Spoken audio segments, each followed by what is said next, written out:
बच्चों, विभव मापी का दूसरा उपयोग, तो सेकंड यूज है इसका किसी भी सेल का आंतरिक प्रतिरोध ज्ञात करना, यानी उसका इंटरनल रेजिस्टेंस कैसे ज्ञात करते हैं। तो उसके लिए फिगर ये डायग्राम में दे रखा है। तो अभी जो ईएमएफ का कंपेयर करा था हमने वही डायग्राम समझो, लेकिन वहाँ दो सेल थे, वहाँ बस यहाँ पर एक सेल होगा और एक की जगह रेजिस्टेंस बॉक्स लगा देंगे। तो बच्चों देखो, इसमें इसका जो सेल लगाया है उसका ईएमएफ ई है और उसके पॉजिटिव सिरा, और जो रेजिस्टेंस बॉक्स लगाया है उसके एक सिरे को, दोनों को कनेक्ट करते हुए एक पॉइंट से जोड़ देते हैं और दोनों के दूसरे सिरों को गैल्वेनोमीटर के द्वारा जॉकी से कनेक्ट कर लेते हैं। पहले हम ये जो कुंजी K2 लगी हुई है हमारी, हम इसे ऑफ रखेंगे। तो ऑफ रखने का मतलब है केवल हमारा सेल जो लगा हुआ है वही एक्टिव रहेगा। तो जब यहाँ से केबल को ऑन करेंगे और सेल एक्टिव है, तब हम जॉकी को तार पर टच करेंगे। सपोज L सेंटीमीटर की डिस्टेंस पर जॉकी को टच करने पर गैल्वेनोमीटर में नल पॉइंट आ गया, शून्य विक्षेप आ गया। तब प्रिंसिपल ऑफ पोटेंशियोमीटर के द्वारा क्या होगा बच्चों भाई, E इक्वल टू KL।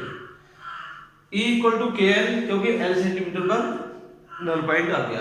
अब इसके बाद हमने इसे भी ऑन कर दिया, यहाँ प्लग लगा दिया। अब प्लग लगा दिया तो देखो इसके दोनों सिरे यहाँ कनेक्ट हैं और सेल के भी दोनों सिरे यहाँ कनेक्ट हैं, यानी जो इसके सिरों के बीच जो पोटेंशियल डिफरेंस होगा वही सेल का टर्मिनल विभवांतर, टर्मिनल पोटेंशियल डिफरेंस कहलाएगा। तो बच्चों, अब दोनों के कारण अब यहाँ करंट फ्लो होगा। अब हमने जॉकी को पुनः इस वायर पर टच करा, तो यहाँ टच करा, यहाँ टच करा। जब टच करके देखा तो मान लीजिए ये पहली डिस्टेंस L1 है और अब वो L2 डिस्टेंस पर, ए पॉइंट से L2 डिस्टेंस पर मान लीजिए नल पॉइंट आ गया, शून्य विक्षेप आ गया। जब शून्य विक्षेप आ गया तो बच्चों भाई अब यहाँ इसके सिरों के बीच पोटेंशियल जो रेजिस्टेंस हमने लगाया है यहाँ पर प्रतिरोध बॉक्स से, मान लिया उस स्थिति में इसके सिरों के बीच पोटेंशियल डिफरेंस V है जब नल पॉइंट L2 सेंटीमीटर पर है। तब बच्चों क्या हो जाएगा, विभव मापी के सिद्धांत से V इक्वल टू KL2। बात समझ आ गई। अब बच्चों क्या करते हैं, हमने इससे पहले EMF सेल का और टर्मिनल वोल्टेज V और इंटरनल रेजिस्टेंस स्मॉल r के बीच एक रिलेशन बताया था। वो था, हम जानते हैं चूंकि V equal to E minus IR, R internal resistance है, I करंट है, EMF है, ये टर्मिनल वोल्टेज है। तो यहां से अगर मैं IR की वैल्यू निकाल लूं बच्चों यहाँ से, तो कोई IR equal to E minus V। B इसके सिरों के बीच पोटेंशियल डिफरेंस है R के, तो इसमें करंट माना अगर I में रही है तो V equal to IR, Ohm's law से V इक्वल टू IR। तो I की वैल्यू मैं यहाँ से निकाल दूं बच्चों V अपॉन R। तो अगर यह I की वैल्यू पुट कर दिया है यहाँ से V अपॉन R, तो ये V upon R into R equal to E minus V। बल्कि यहाँ से V कॉमन ले रहे हैं हम, देखो बच्चों, तो V अगर कॉमन लेंगे तो यहाँ तो V है ही नहीं, तो डिवाइड में जाएगा E अपॉन V माइनस 1। बच्चों ये R है, इस B से B कैंसिल।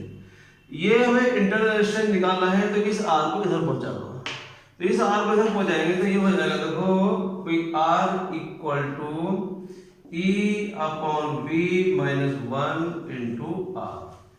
और ये जो इक्वेशन फर्स्ट और सेकंड दे रखी है, यहाँ से अगर E और V की वैल्यू इसमें पुट कर दिया है तब क्या होगा, तो E और V की वैल्यू इक्वेशन फर्स्ट और सेकंड से इस इक्वेशन में पुट करते हैं।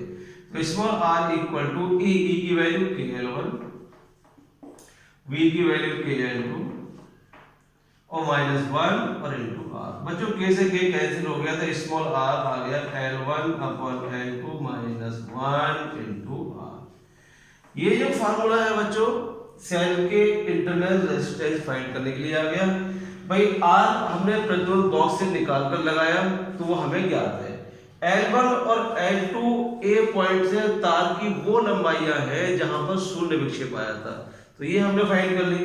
जब इनकी वैल्यू पुट करेंगे यहाँ पर इस फॉर्मूले में, तो सेल का आंतरिक प्रतिरोध यानी इंटरनल रेजिस्टेंस हम फाइंड कर लेंगे। तो बच्चों ये यूजेस रहे पोटेंशियल मीटर के दो, एक तो भी हमने दो सेलों के ईएमएफ का कंपेयर किया और एक सेल के इंटरनल रेजिस्टेंस कैसे ज्ञात करते हैं वो ज्ञात किया। अब बच्चों एक छोटा टॉपिक और हल्का सा, वो भी मैं इसमें समाप्त कर देता हूं कि विभवमापी वोल्ट मीटर से क्यों श्रेष्ठ है, क्यों सुपीरियर है।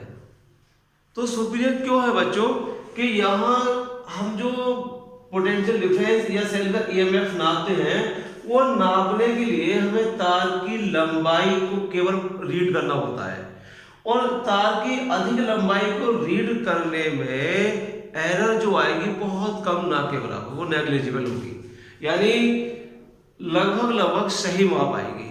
लेकिन वोल्ट मीटर से जब हम वोल्टेज को पढ़ते हैं, घरों वोल्ट मीटर लगा होता है, अगर वोल्ट मीटर की सुई मानिए 200 वोल्ट पर है, थोड़ी सी इधर उधर है, तो हम 200 वोल्ट ही पढ़ेंगे।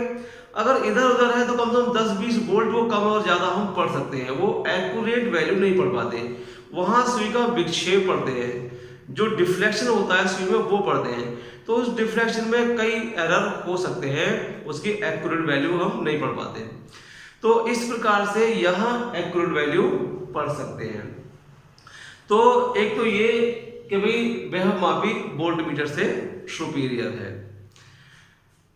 तो बच्चों ये जो लेसन चल रहा है करंट इलेक्ट्रिसिटी और करंट इलेक्ट्रिसिटी के सभी टॉपिक हो गए हैं। अगर फिर भी कोई डाउट है, कहीं कोई क्लियर नहीं हुआ है, तो कमेंट करिए और उस कमेंट का बड़ी ही संतोषजनक जवाब दिया जाएगा, आपका डाउट क्लियर किया जाएगा। वीडियो अगर बच्चों समझ में आ रही है तो उसे लाइक करें, अपने दोस्तों के साथ शेयर करें, उन्हें भी इसका बेनिफिट मिले, और चैनल को सब्सक्राइब करना ना भूलें, क्योंकि आगे आने वाली वीडियो और भी इम्पोर्टेंट होने जा रही है, जो बोर्ड एग्जाम की दृष्टि से बहुत ही महत्वपूर्ण होंगी तुम्हारे लिए, और बोर्ड एग्जाम में एक अच्छा प्रदर्शन कर सकते हो इन वीडियो को देख करके। इसलिए चैनल को सब्सक्राइब करें और अपने दोस्तों को भी कराएं। Okay, thank you.